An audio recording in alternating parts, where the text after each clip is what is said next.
Comment utiliser un multimètre niveau de difficulté à marteau? Sous un seul et même appareil, le multimètre regroupe plusieurs fonctions permettant un ensemble de mesures électriques, un outil indispensable pour bien des travaux d'électricité. Munissez-vous d'un multimètre.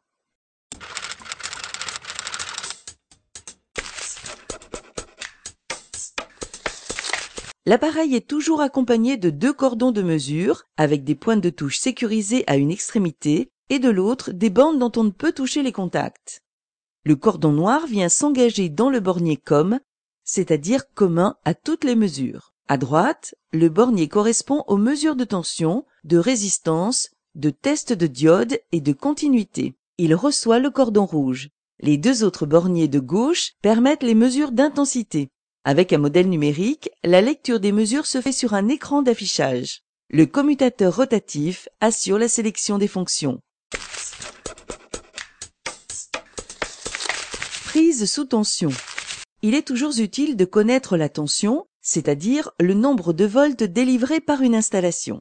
Pour vérifier par exemple qu'une prise de courant est bien alimentée, branchez votre appareil et tournez la molette sur la fonction voltmètre sous courant alternatif.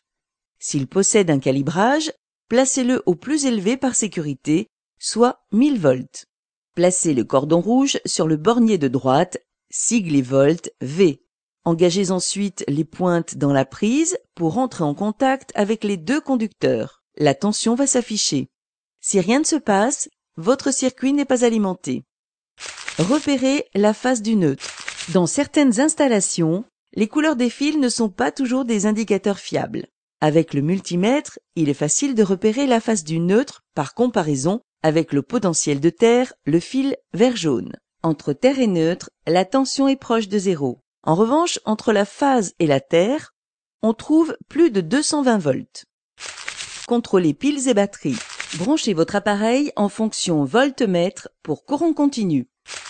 Si votre voltmètre possède un calibrage, placez sur la valeur juste au-dessus, comme 2 pour une pile de 1,5 volts ou 20 pour une batterie auto de 12 volts. Placez la pointe du cordon rouge sur le positif et celle du cordon noir sur le négatif. La mesure indiquée doit être légèrement supérieure à la valeur supposée lorsque la batterie est bien chargée. Il en est de même pour les batteries au plomb qui affichent une valeur supérieure quand la charge est au maximum. Le courant alternatif consommé. Le multimètre sert aussi à mesurer la consommation en ampères d'un appareil ou d'un circuit de votre installation sur secteur. Placez l'appareil sur la fonction ampère-mètre et son éventuel calibrage sur la position 10 ou 20 ampères selon l'appareil.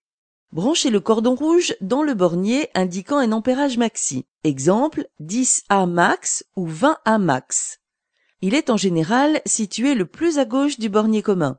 Pour vérifier le courant consommé sur une ligne, ôtez le fusible ou basculez le disjoncteur concerné vers le bas. Placez ensuite l'ampère-mètre en série avec les pointes des 2 cordons, comme si le multimètre remplaçait le fusible ou le disjoncteur. Le courant continu consommé. Réglez votre multimètre sur la fonction ampère-mètre en continu et engagez le cordon rouge dans le bornier MA situé à gauche du bornier commun. Pour vérifier la consommation d'un appareil fonctionnant en courant continu, placez vos cordons pour un montage en série. La mesure de continuité ou de résistance ne peut se faire que sur une installation hors tension. Le test de continuité permet de contrôler l'état d'un fusible ou de vérifier si un conducteur n'est pas sectionné quelque part. Sélectionnez la fonction ohmètre indiquée par le signe oméga en majuscule. Branchez le cordon rouge sur le bornier le plus à droite, comme pour la mesure de tension.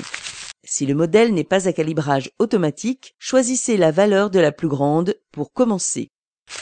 Testez le fusible avec une pointe de cordon de chaque côté. Si le fusible est fondu, l'affichage ne changera pas et indiquera 1 par exemple. S'il est bon, il indiquera la même valeur que lorsque vous mettez les 2 pointes des cordons en contact, c'est-à-dire 0.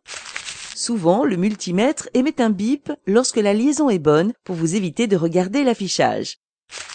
Véritable testeur multifonction, le multimètre a toute sa place dans la boîte à outils du bricoleur. Une question, un doute, un conseil? contactez le 0810 634 634.